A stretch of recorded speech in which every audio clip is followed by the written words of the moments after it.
لبيك اللهم لبيك لبيك لا شريك لك لبيك إن الحمد والنعمة لك. الحمد لله رب العالمين والصلاة والسلام على سيد المرسلين وعلى آله وصحبه أجمعين.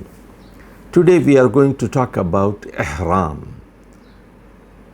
As you know, ihram means to have special clothes, 2 pieces of white cloth for men, and making the intention of Umrah or Hajj.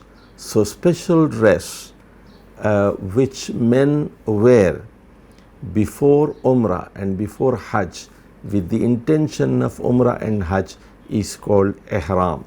And the moment he says labbaika umratan, labbaika hajjan, after wearing that particular ihram, a man comes in the state of ihram and he is called a muhrim, and certain things are made haram for him for certain period of time until he finishes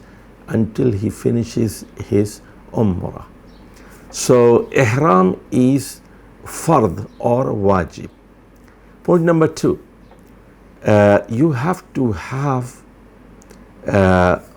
in your feet the shoe which are open from the top, and your ankles have to be exposed. They cannot be covered. So if you have a shoe, then you have to cut them so that your ankles are exposed. Point number 3 is stitched garments are forbidden. So you cannot have shirt or pant or head garments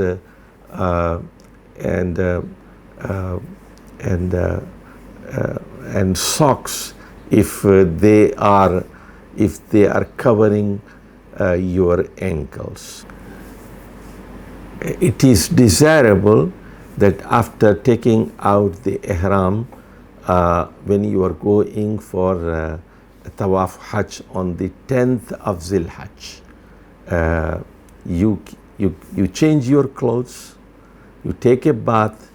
On 10th of Zilhajj in Mina, first thing you do is you stone the pebbles towards shaitan, and then you sacrifice the animal, and then you take a bath and you take out your ihram and you wear the normal clothes, and now you can apply the saint. You cannot have perfumes or scent on ihram, but after taking out the ihram you can apply as the Prophet sallallahu alaihi wasallam, when he took out the ihram and he was going for tawaf hajj on the 10th of Zilhajj, he applied perfume. And the hadith of Sahih Muslim says after taking the bath, before making the niyyah, the perfume can be applied on the body, but not after saying talbiyah. After saying the talbiyah, after making the intention of umrah or hajj, one cannot apply the perfumes on his body, on his clothes. Now, if a person is coming from outside miqat, so he must wear his ihram before miqat, and he should make his niyyah, his intention, before miqat. Now, please try to understand 3 things. Number 1, the Kaaba is in the center. There is an outer circle that is called miqat, and around the Kaaba there is an inner circle. Those are called the hudud of haram. Hudud of haram. And the area between the larger circle and the inner circle, that area is called hill. And the area within the inner circle is called haram. So, if you are living outside the miqat, for example, Medina is miqat. So, if you are living in Medina, or you are coming from Tabuk, you are coming from Jordan or Syria or Palestine, your miqat will be Medina. Your miqat will be Medina. You're coming to Medina first, so you have to wear your ihram before that miqat. But if you are living in between the outer circle and in the inner circle, and you are a permanent resident of that area, so you wear your ihram from your house, your rented house, your hotel, whatever it is. That is your permanent house. You have a job there, you live there, so you wear your ihram from that place. For example, if you are in Jeddah, if you are in Wadi Fatima, you wear the ihram from your own house.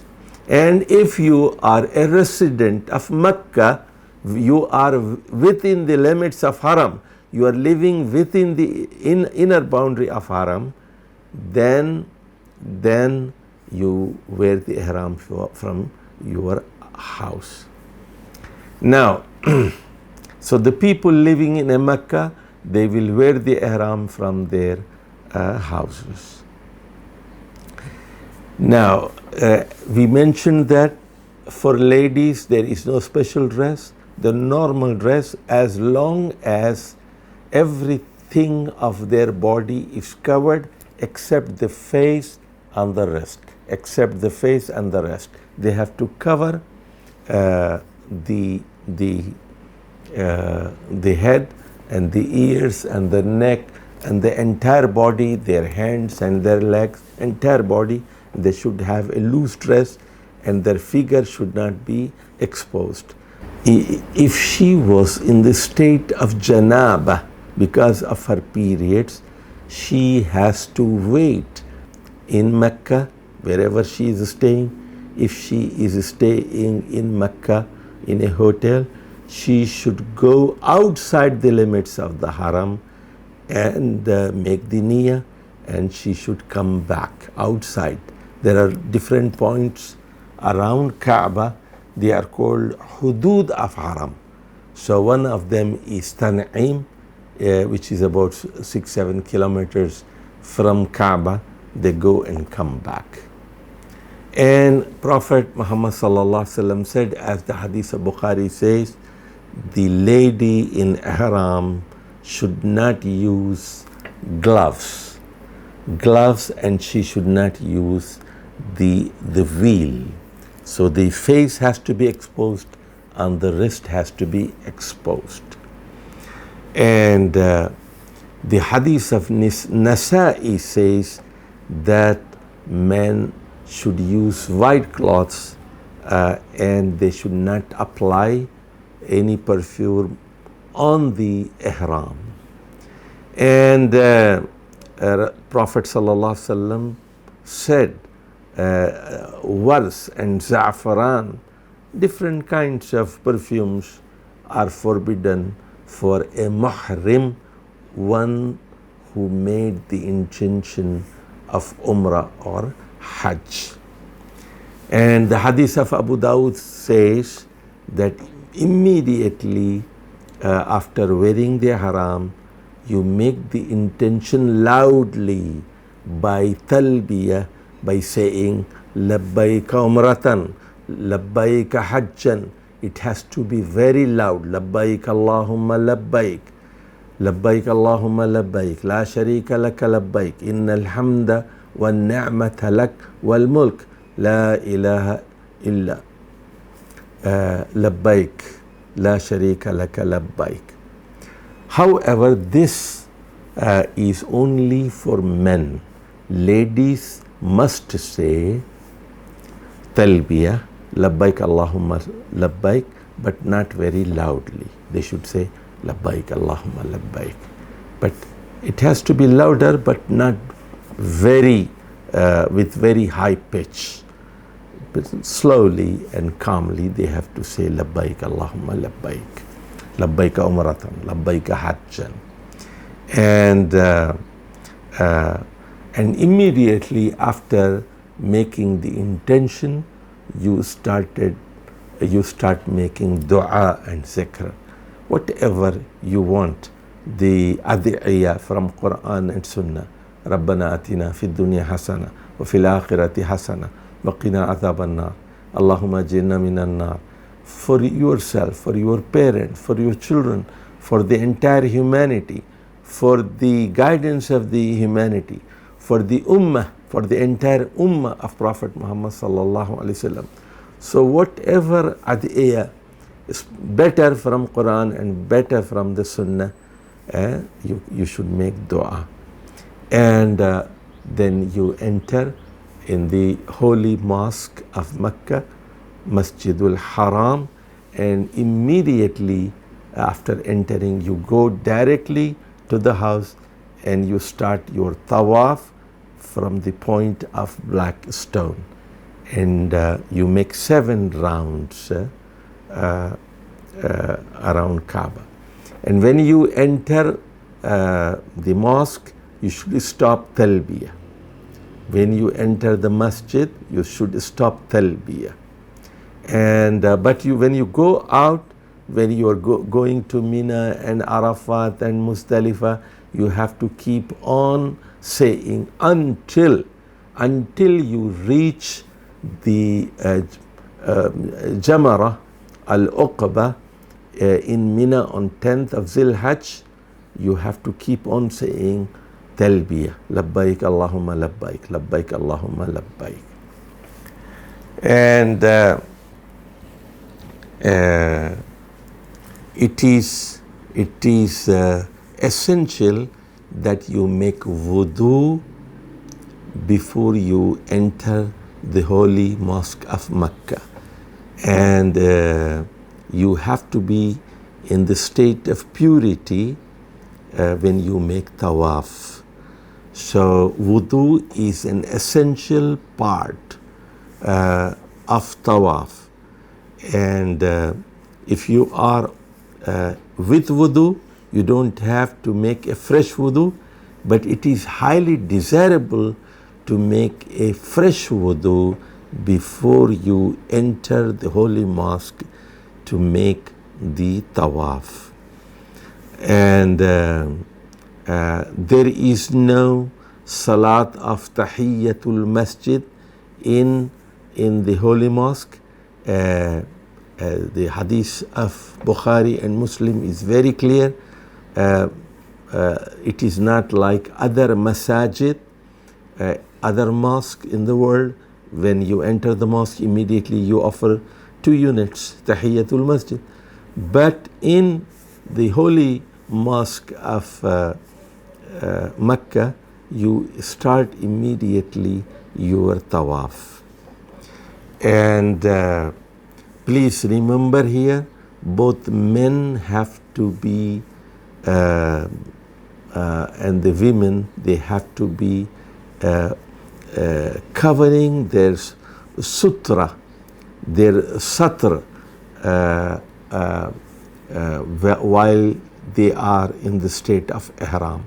And as you know, the satr of ladies is entire body except the face and the rest. And for men, it is from the navel button till the knees. So that part should not be exposed. And if you are stopped in your journey and you are in the state of ihram, and for example, a war broke out or something unusual happened you can take out your ihram, but you have to sacrifice an animal, as Prophet sallallahu alaihi wasallam did at the time of the Pact of Hudaybiyah in 6th Hijri. He went from Medina to perform Umrah, but he was not allowed by the mushrikeen of Mecca. So he was waiting at the boundary of Haram. He did not enter the Haram. And they said, you cannot make Umrah this year, you can come next year. So he took out his ihram and he sacrificed his animal. Similarly, if you have some problems in your skin, if you have to shave your head, and if you feel that you have to take out your ihram, then you can do so because of some itching problem or rash in your head, but you have to pay the penalty. And it is mentioned in Surah Al-Baqarah, ayah number 196, that you fast 3 days or you feed the sick six people, or you have to slaughter an animal. If you take out your ihram because of certain skin disease or rash, and if you have to shave your head, in that case you can do so with this compensation. Wassalamu alaikum wa rahmatullahi wa barakatuh. لبيك اللهم لبيك لبيك لا شريك لك لبيك إن الحمد والنعمة لك